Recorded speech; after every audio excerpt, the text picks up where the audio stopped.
मेरा नाम अल्फिया है। आज मैं आपके सामने एक मजमून पेश करने जा रही हूँ। मजमून का उन्वान है अगर मैं हाथी होता तो।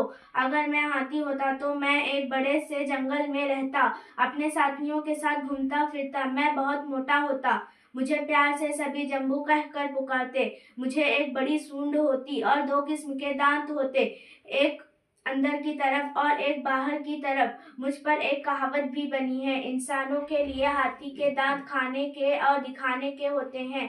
मुझे घुमावदार दांत, बड़े कान और चौड़े पैर होते, जो मुझे दूसरे जानवरों से अलग करते। मेरा वजन हजारों में होता, लंबाई फीट में होती। मेरे वजन की तरह मेरा दिमाग भी बड़ा होता, तकरीबन 4 से 6 किलोग्राम।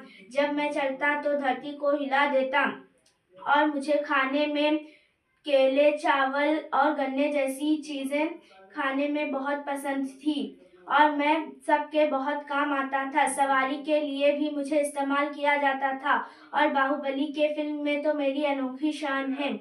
शुक्रिया।